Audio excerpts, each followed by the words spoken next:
Hi guys, welcome to my channel Anusha's little world. ಎಲ್ಲರೂ ಹೇಗಿದ್ದೀರಾ? ನಾನಂತೂ ಸಖತ್ತಾಗಿದ್ದೀನಿ ಅಂಡ್ ಐ ಹೋಪ್ ನೀವು ಎಲ್ಲರೂ ಚೆನ್ನಾಗಿರ್ತೀರಾ ಅಂತ. ಸೊ ಇವಾಗ ಮಾರ್ನಿಂಗ್ 4 ಗಂಟೆ ಆಗಿದೆ ಅಂಡ್ ಆಲ್ರೆಡಿ ನಾನು ರೆಡಿ ಆಗಿದ್ದೀನಿ. ರೆಡಿ ಆಗ್ಬಿಟ್ಟು ಎಲ್ಲಿ ಹೋಗ್ತಿದ್ದೀನಿ ಅಂತ ನೋಡ್ತಾ ಇದ್ದೀರಾ. ಸೊ ನೀವು ಆಲ್ರೆಡಿ ನನ್ನ ತಮ್ಮನೇಲಿ ನೋಡ್ದಂಗೆ ನಾನೊಂದು ಡೆಸ್ಟಿನೇಷನ್ ಹೋಗ್ತಾ ಇದ್ದೀನಿ. ಸೊ ಆನ್ ದ ವೇ ಹೋಗ್ತಾ ಹೊಸಕೋಟೆ ಮೇಲೆ ಹೋಗ್ಬೇಕಾಗಿತ್ತು. ಸೊ ಹೊಸಕೋಟೆ ಹತ್ರ ಬಿರಿಯಾನಿ ತಿಂದು ಹೊರಡೋಣ ಅಂತ ಕಾರ್ನ ಸೈಡ್ ಅಲ್ಲಿ ಹಾಕಿದೀವಿ. ಸೊ ನೀವು ನೋಡ್ಬೋದು ಎಷ್ಟು ಕಾರ್ ಅರ್ಲಿ ಮಾರ್ನಿಂಗ್ ನಿಲ್ಸಿದ್ದಾರೆ ಅಂತ. ಸೊ ಮಾರ್ನಿಂಗ್ ಬಿರಿಯಾನಿ ತಿನ್ನಕ್ಕೆ ಇಷ್ಟು ಜನ ಬಂದಿದ್ದಾರೆ ಅಂಡ್ ಫಸ್ಟ್ ಟೈಮ್ ನಾನು ಅರ್ಲಿ ಮಾರ್ನಿಂಗ್ ಬಿರಿಯಾನಿ ತಿಂತಾ ಇರೋದು. ಬಿರಿಯಾನಿ ನೋಡಕ್ಕಂತೂ ಸಖತ್ತಾಗಿತ್ತು ಅಂಡ್ ಅದೇ ತರ ಟೇಸ್ಟ್ ಕೂಡ ತುಂಬಾನೇ ಚೆನ್ನಾಗಿತ್ತು. ಸೊ ಹೊಸಕೋಟೆ ಅಂದ್ರೇನೆ ಮಟನ್ ಫೇಮಸ್. ಸೊ ನಾವು ಮಟನ್ ಬಿರಿಯಾನಿನೇ ತಗೊಂಡಿರೋದು. ಮಟನ್ ಅಂತೂ ಸಿಕ್ಕಾಪಟ್ಟೆ ಸಾಫ್ಟ್ ಆಗಿ ಕುಕ್ ಆಗಿತ್ತು. ಮಟನ್ ಬಿರಿಯಾನಿನೂ ತುಂಬಾ ಚೆನ್ನಾಗಿತ್ತು ಅಂಡ್ ಹಾಗೆ ಕಬಾಬ್ ಕೂಡ ತುಂಬಾ ಚೆನ್ನಾಗಿತ್ತು. ಸೊ ಈಗ ಬಿರಿಯಾನಿ ಎಲ್ಲ ತಿನ್ಕೊಂಡು ನಾವು ನಮ್ಮ ಡೆಸ್ಟಿನೇಷನ್ ಕಡೆಗೆ ಹೊರಟಿದೀವಿ. ಸೊ ಹೊಸಕೋಟೆಯಿಂದ ಅಂಬಾಜಿ ದುರ್ಗಾ ಟ್ರೆಕ್ಗೆ ಆಲ್ಮೋಸ್ಟ್ ಒಂದು 50 to 52 ಕಿಲೋಮೀಟರ್ಸ್ ಇದೆ. ಬ್ಯಾಂಗ್ಳೂರಿಂದ ಡೈರೆಕ್ಟ್ ಆಗಿ ಹೋಗ್ಬೇಕು ಅಂತಂದ್ರೆ ಆಲ್ಮೋಸ್ಟ್ ಒಂದು 90 ಇಂದ 95 ಕಿಲೋಮೀಟರ್ಸ್ ಹತ್ರ ಬರುತ್ತೆ. ಸೊ ಅದು ಹೊಸಕೋಟೆ ಮೇಲಿಂದಾನೇ ಹೋಗ್ಬೇಕಿತ್ತು ಅಂತ, ಲೈಕ್ ನೀವು ಡೈರೆಕ್ಟ್ ಆಗಿ ದೇವನಹಳ್ಳಿ ಮೇಲೆ ಕೂಡ ಹೋಗ್ಬೋದು, ಬಟ್ ನಾವು ಹೊಸಕೋಟೆ ಮೇಲೆ ಒಂದು ಬ್ರೇಕ್ಫಾಸ್ಟ್ ಅರ್ಲಿ ಮಾರ್ನಿಂಗ್ ಬಿರಿಯಾನಿ ತಿನ್ಕೊಂಡೇ ಹೋಗೋಣ ಅಂತ ಹೊರಟಿದ್ದು. ಸೊ ಈಗ ಬಿರಿಯಾನಿ ತಿನ್ಕೊಂಡು ಹೊರಟಿದೀವಿ. ಸೊ ಇಲ್ಲಿಂದ 52 ಕಿಲೋಮೀಟರ್ಸ್ ಆಗುತ್ತೆ ಅಂಡ್ ಸನ್ರೈಸ್ ಕೂಡ ಆಲ್ರೆಡಿ ಆಗ್ಬಿಟ್ಟಿತ್ತು. ನೀವು ನೋಡ್ಬೋದು ಫಾಗ್ ಹೇಗಿದೆ ಅಂತ. ಸೊ ಅಲ್ಲಿ ಕಾಣಿಸ್ತಿದ್ಯಲ್ಲ, ಅದೇ ಆ ಹಿಲ್ಗೆ ಹೋಗ್ತಾ ಇರೋದು ನಾವು. ಬಟ್ ಕಂಪ್ಲೀಟ್ ಆಗಿ ಫಾಗ್ ಅಲ್ಲಿ ಮುಚ್ಕೋಬಿಟ್ಟಿದೆ ಅದು. ರೋಡುನು ಅಷ್ಟೇನೆ ಸಿಕ್ಕಾಪಟ್ಟೆ ಫಾಗ್ ಇತ್ತು. ಸೊ ಈ ಜಾಗಕ್ಕೆ ಯೂಶಲ್ ಆಗಿ ನವೆಂಬರ್, ಡಿಸೆಂಬರ್, ಜಾನ್ವರಿ ಪೀರಿಯಡ್ ಅಲ್ಲಿ ಸಿಕ್ಕಾಪಟ್ಟೆ ಫಾಗ್ ಇರತ್ತಂತೆ. ತುಂಬಾ ಹೊತ್ತು ಫಾಗ್ ಇರುತ್ತೆ ಅಂತ ಕೇಳಿದ್ರು. ಮಿಕ್ಕಿ ಟೈಮಲ್ಲಿ ನೀವು ಹೋದ್ರೆ ಸನ್ರೈಸ್ ನ ಈಸಿಯಾಗಿ ನೋಡಬಹುದು, ಚೆನ್ನಾಗಿ ಕ್ಲಿಯರ್ ಆಗಿ ಕಾಣಿಸುತ್ತೆ ಅಂತ. ಬಟ್ ನಾವಿವತ್ತು ಡಿಸೆಂಬರ್ ಅಲ್ಲೇ ಹೋಗ್ತಾ ಇದ್ದೀವಿ. ಸೊ ಫಾಗ್ ಅಂತೂ ಸಿಕ್ಕಾಪಟ್ಟೆ ಇತ್ತು ಅಂಡ್ ರೋಡು ಬಂದ್ಬಿಟ್ಟು ನಾವು ಇಷ್ಟೊಂದು ಚೆನ್ನಾಗಿರತ್ತೆ ಅಂತ ಎಕ್ಸ್ಪೆಕ್ಟ್ ಮಾಡಿಲ್ಲ. It was good. ರೋಡ್ ಸ್ವಲ್ಪ ಆರಾಮಾಗಿ ಚೆನ್ನಾಗೇ ಇತ್ತು ಹೋಗೋದಿಕ್ಕೆ. ಸೊ ನಾವು ಈ ತರ ಈಗ ಆರಾಮಾಗಿ ಕಾರಲ್ಲಿ ವ್ಯೂನ ಎಂಜಾಯ್ ಮಾಡಿಕೊಂಡು, ಫಾಗ್ನ ಎಂಜಾಯ್ ಮಾಡಿಕೊಂಡು, ಡ್ರೈವ್ನ ಎಂಜಾಯ್ ಮಾಡ್ಕೊಂಡು ನಾನು ಹೋಗ್ತಾ ಇದ್ದೀನಿ. ಸ್ವಲ್ಪ ಅಲ್ಲಲ್ಲಿ ಮುಂದೆ ಬರ್ತಾ ಬರ್ತಾ ರೋಡ್ ಸ್ವಲ್ಪ ಸರಿ ಇಲ್ಲ, ಮಳೆಗೆ ಎಲ್ಲ ಸ್ವಲ್ಪ ರೋಡ್ ಹೋಗಿದೆ. ಸೊ ಹುಷಾರಾಗಿ ನೋಡ್ಕೊಂಡು ಓಡಿಸಿ. ಸೊ ಮೋಸ್ಟ್ ಆಫ್ ದಮ್ ಇಲ್ಲಿ 2 ವೀಲರ್ ಅಲ್ಲೇ ಬರೋದು. ಚಳಿ ಜಾಸ್ತಿ ಇತ್ತು ಅಂತ ನಾವು ಕಾರಲ್ಲಿ ಬಂದಿದ್ದೀವಿ. ಸೊ ನೀವು ನೋಡ್ಬೋದು ಹೇಗಾಗಿದೆ ರೋಡ್ ಅಂತ. ಸೊ ಮಳೆ ಬರ್ತಿರೋ ಕಾರಣ ರೋಡ್ಗಳು ತುಂಬಾನೇ ಸ್ವಲ್ಪ ಹಾಳಾಗಿದೆ. ಸೊ ಹುಷಾರಾಗಿ ನೋಡ್ಕೊಂಡು ಬನ್ನಿ. ಸಪೋಸ್ ನೀವು ಅರ್ಲಿ ಮಾರ್ನಿಂಗ್ ಕತ್ಲೆಯಲ್ಲಿ ಬರ್ತಿದ್ದೀರಾ ಅಂತಂದ್ರೆ ಸ್ವಲ್ಪ ಹುಷಾರಾಗೇನೆ ಡ್ರೈವ್ ಮಾಡಿ. 2 ವೀಲರ್ ಅಲ್ಲಿ ಬರ್ತಿದ್ದೀರಾ ಅಂತ ಅಂದ್ರೂ ಸೇಮ್. ಮೋಸ್ಟ್ ಆಫ್ ದಮ್ ಇಲ್ಲಿ 2 ವೀಲರ್ ಅಲ್ಲೇ ಬರ್ತಾರೆ ಅಂಡ್ ನಾವು ಬಂದಿರೋರು ಎಲ್ಲರೂ 2 ವೀಲರ್ ಅಲ್ಲೇ ಬಂದಿದ್ದು. ಸೊ ನಾವು ಮಾತ್ರ ಕಾರಲ್ಲಿ ಹೋಗ್ತಾ ಇದೀವಿ ಬಿಕಾಸ್ ಚಳಿ ಜಾಸ್ತಿ ಇತ್ತು ಅಂತ. ಅಂಡ್ ನೀವು ನೋಡ್ಬೋದು ಲಿಟ್ರಲ್ ಆಗಿ ಏನು ಕಾಣಿಸ್ತಾನೆ ಇಲ್ಲ. ಲೈಕ್ ಅಲ್ಲಿ ಹಿಲ್ ಇದೆ, ಮೌಂಟೇನ್ ಇದೆ, ಅಲ್ಲಿ ಏನೂನೇ ಕಾಣಿಸ್ತಿಲ್ಲ ಬಿಕಾಸ್ ಕಂಪ್ಲೀಟ್ ಆಗಿ ಅದು ಫಾಗ್ ಅಲ್ಲೇನೆ ಮುಚ್ಕೊಂಡಿದೆ. ಸೊ ಹೀಗೇನೆ ನಾವು ಟ್ರಾವೆಲ್ ಮಾಡ್ಕೊಂಡು ಹೋಗ್ತಾ ಇದ್ದೀವಿ. ಅಂಡ್ ಒಂದೇನಂತಂದ್ರೆ ಗೈಸ್, ಈ ಅಂಬುಜಾ ದುರ್ಗಾ ಟ್ರೆಕ್ಗೆ ನಾವೇನ್ ಹೋಗ್ತಾ ಇದೀವಿ, ನಾವು ನಡ್ಕೊಂಡೇ ಹೋಗ್ಬೇಕು ಮೇಲ್ ತನಕ ಅಂತ ಏನಿಲ್ಲ. ಆಲ್ಮೋಸ್ಟ್ ಅಲ್ಲಿ ಟೆಂಪಲ್ ತನಕ ನಾವು ಕಾರ್ನ ಮೇಲ್ ತಗೊಂಡು ಹೋಗಬಹುದು. ಸ್ವಲ್ಪ ರೋಡ್ ಪ್ರಾಬ್ಲಮ್ ಇರುತ್ತೆ, ಬಟ್ ಸ್ಟಿಲ್ ಕಾರ್ನ ತಗೊಂಡು ಹೋಗೋ ಒಂದು ಫೆಸಿಲಿಟಿ ಇದೆ. ಸೊ ಅಲ್ಲಿಂದ ಒಂದು 1 to 2 ಕಿಲೋಮೀಟರ್ಸ್ ಆರ್ ಸಮಥಿಂಗ್ ನಾವು ಟ್ರೆಕ್ ಮಾಡೋದಿರತ್ತೆ. ಬಟ್ ಅಲ್ಲಿವರೆಗೂ ನಾವು ಮೇಲ್ವರೆಗೂ ಕಾರ್ನ ತಗೊಂಡ್ ಹೋಗ್ಬೋದು. ನಾವು ತಗೊಂಡ್ ಹೋಗ್ಬೋದಾ ಆಗಲ್ವಾ ಅನ್ಕೊಂಡೆ ಹೋದ್ವಿ, ಬಟ್ ಅಲ್ಲಿ ಕೇಳಿದಕ್ಕೆ ತಗೊಂಡ್ ಹೋಗ್ಬೋದು ಅಂದ್ರು ಕೆಳಗಡೆ. ಸೊ ರೋಡ್ ಸ್ವಲ್ಪ ಹೀಗೆ ಹಾಳಾಗಿದೆ, ಬಟ್ ಹುಷಾರಾಗಿ ಹೋಗಿ.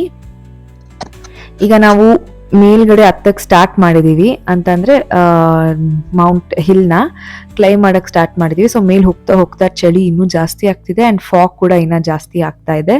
ಸೊ ನಮ್ಗೆ ಏನ್ ಭಯ ಅಂತಂದ್ರೆ ಲೈಕ್ ಯಾವ್ದು ಗಾಡಿಗಳೇ ಇರಲಿಲ್ಲ. ಸೊ ನಾವು ಒಬ್ರೇ ಹೋಗ್ತಾ ಇದೀವ ಅಥವಾ ಓಪನ್ ಇದೆಯಾ ಇಲ್ವಾ ಇವತ್ತು ಅನ್ನೋದು ಕೂಡ ನಮ್ಗೆ ಐಡಿಯಾ ಇರ್ಲಿಲ್ಲ ಬಿಕಾಸ್ ಎಲ್ಲೂ ಲಿಟ್ರಲ್ ಆಗಿ ನಮ್ಗೆ ಯಾವ್ದು ಗಾಡಿಗಳು ಕಾಣಿಸ್ತಾನೆ ಇರ್ಲಿಲ್ಲ.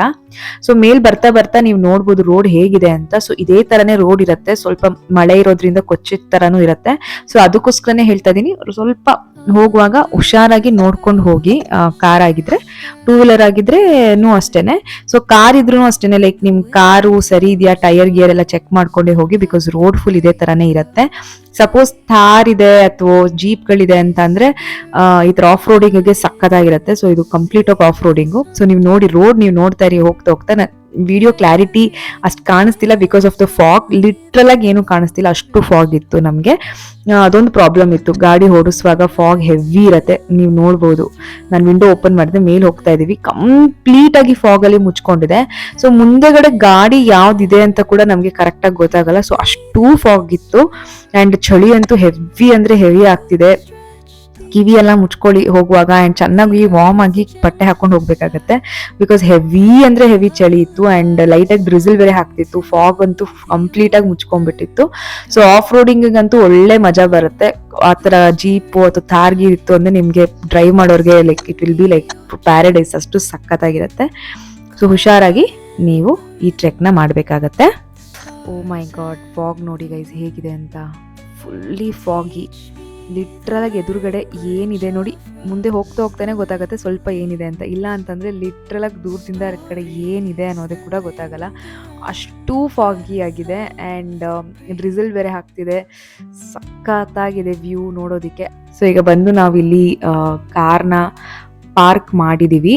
ಸೊ ಇಲ್ಲಿ ಒಂದು ಆಂಜನೇಯ ಟೆಂಪಲ್ ಇದೆ, ಆ ಟೆಂಪಲ್ ಹತ್ರನೇ ಕಾರ್ ಪಾರ್ಕ್ ಮಾಡಬೇಕಾಗತ್ತೆ. ಅದಕ್ಕೆ ಮೇಲೆ ನಾವು ಕಾರ್ನ ತೊಗೊಂಡು ಹೋಗ್ಲಿಕ್ಕೆ ಆಗೋದಿಲ್ಲ.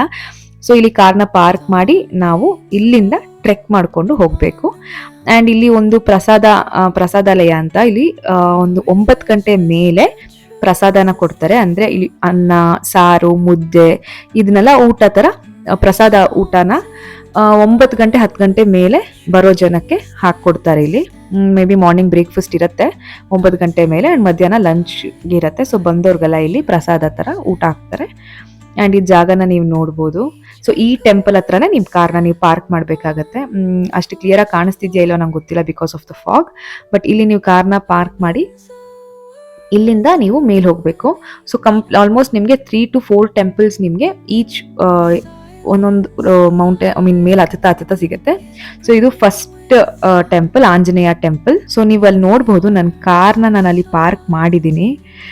ಲಿಟ್ರಲ್ ಆಗಿ ಏನೂ ಕಾಣಿಸ್ತಿಲ್ಲ, ನಿಮ್ಗಂತೂ ಕಾಣಿಸ್ತಿದೆ ಲೈಟ್ ಆಗಿ. ಸೊ ಇದು ಆಂಜನೇಯ ಟೆಂಪಲ್ಲು. ಫಾಗ್ ನೋಡಿ ಗೈಸ್ ಹೆಂಗಿದೆ ಅಂತ. ಇನ್ನೊಂದೇನಂತಂದ್ರೆ ಈ ಫಾಗ್ ಇರೋದ್ರಿಂದ ನಮ್ಗೆ ಲಿಟ್ರಲ್ ಆಗಿ ಸುಸ್ತು ಬೇಗ ಆಗ್ತಿತ್ತು. ಅಂದ್ರೆ ಚಳಿಗೆ ನಮ್ ಕೈಯಲ್ಲಿ ಕಂಪ್ಲೀಟ್ ಆಗಿ ಎನರ್ಜಿ ಕೊಡಕ್ ಆಗ್ತಾ ಇರ್ಲಿಲ್ಲ, because it was two cold. ಇಲ್ಲಿ ಟೆಂಪಲ್ ಇಂದ ಇನ್ನು ಟ್ರೆಕ್ಕಿಂಗ್ ಮಾಡ್ಕೊಂಡು ಹೋಗ್ಬೇಕು, ಮೇಲ್ಗಡೆ ಪಾಯಿಂಟ್ಗೆ ಹೋಗ್ಬೇಕು ಅಂತಂದ್ರೆ.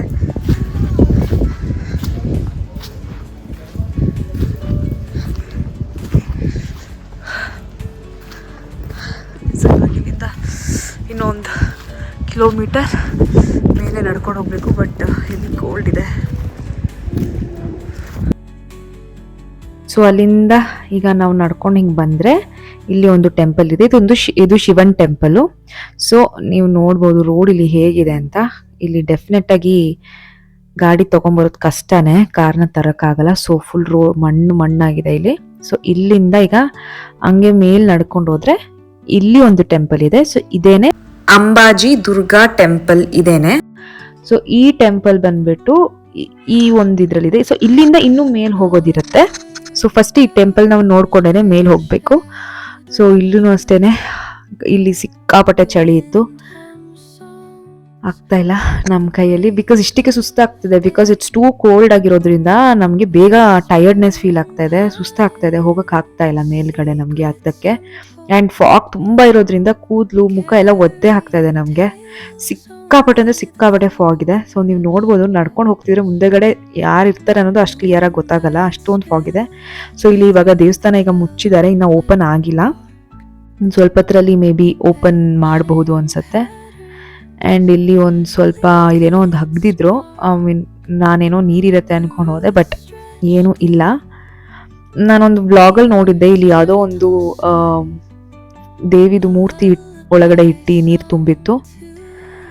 ಸೊ ಅದೇನೋ ಎತ್ತಿದ್ದಾರೆ ಅನ್ಸತ್ತೆ ಇವಾಗ. ಸೊ ನೀವು ನೋಡಿ ಫಾಗ್ ಹೇಗಿದೆ ಅಂತ. ಇಲ್ಲಿಂದ ಮೇಲೆ ನಿಂತ್ಕೊಂಡು ನೋಡ್ತಾ ಇದ್ರೆ ನಮಗೆ ಕೆಳಗಡೆ ಲಿಟ್ರಾಗಿ ಏನಿದೆ ಅನ್ನೋದು ಕೂಡ ಗೊತ್ತಾಗಲ್ಲ. ಸೊ ಇಲ್ಲಿಂದ ಇವಾಗ ಇನ್ನು ಮೇಲ್ಗಡೆ ಹೋಗೋದಿರುತ್ತೆ. ಸೊ ಇದು ಇನ್ನೊಂದು 1 ಕಿಲೋಮೀಟರ್ ಮೇಲೆ ಹತ್ಕೊಂಡು ಹೋಗೋದಿರುತ್ತೆ. ಸೊ ಮೇಲೆ ಹತ್ತಕ್ಕೆ ಈ ಥರ ಸ್ಟೆಪ್ಸ್ಗಳ ಥರ ನ್ಯಾಚುರಲ್ ಕಲ್ಲಲ್ಲೇ ಏನೋ ಮಾಡಿದ್ದಾರೆ. ಸೊ ಇದನ್ನ ಹತ್ಕೊಂಡು ಇವಾಗ ನೆಕ್ಸ್ಟ್ ವ್ಯೂ ಪಾಯಿಂಟ್ಗೆ ಮೇಲ್ಗಡೆ ಹತ್ಬೇಕು. ಸೊ ಈಗ ನಾವು ಮೇಲೆ ಹತ್ಕೊಂಡು ಬಂದಿದ್ದೀವಿ ಇಲ್ಲಿಂದ. ಸೊ ಇಲ್ಲಿ ಮೇಲ್ಗಡೆ ಒಂದು ಫೋರ್ಟ್ ಥರ ಇದೆ, ಇಲ್ಲಿ ಯಾವುದೋ ಫೋರ್ಟ್ ಗೀಟ್ ಕಟ್ಸಿದ್ರೇನೋ. ಸೊ ಮೇಲ್ ಬಂದ್ವಿ, ಸಿಕ್ಕಾಪಟ್ಟೆ ಟಯರ್ಡ್ ಆಗ್ತಿದೆ, ಚಳಿ ಅಂತೂ ಹೆವಿಯಾಗಿ ಆಗ್ತಿದೆ. ಇಲ್ಲಿ ಒಂದು 3-4 ಜನ ಹುಡುಗರಿದ್ರು, ಅದು ಬಿಟ್ಟರೆ ನನಗೆ ಇಲ್ಲಿ ಎಲ್ಲೂ ಜನ ಅಂತೂ ಕಾಣಿಸ್ಲೇ ಇಲ್ಲ. ಗೈಸ್ ನೀವು ನೋಡ್ಬೋದು ಚಳಿಗೆ ನನ್ನ ಮೂಗೆಲ್ಲ ಕೂಡ ಪಿಂಕ್ ಆಗಿಬಿಟ್ಟಿದೆ. ಸೊ ಸಿಕ್ಕಾಪಟ್ಟೆ ಚಳಿ ಇತ್ತು, ಕೂದಲೆಲ್ಲ ಒದ್ದೆ, ಬಿಕಾಸ್ ಫಾಗ್ ಹೆವಿ ಇರೋದ್ರಿಂದ ಕೂದಲೆಲ್ಲ ಕೂಡ ಒದ್ದೆ ಆಗೋಯ್ತು. ಸೊ ನೋಡಿ ಎಷ್ಟು ಚಳಿ ಇದೆ ಅಂದರೆ ನನ್ನ ಮೂಗು ಕೆನ್ನೆ ಎಲ್ಲ ಪಿಂಕ್ ಆಗಿಬಿಟ್ಟಿದೆ.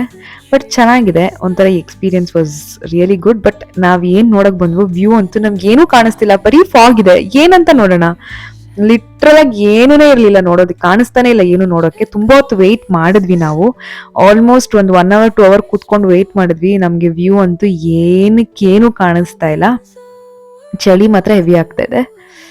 ಸೊ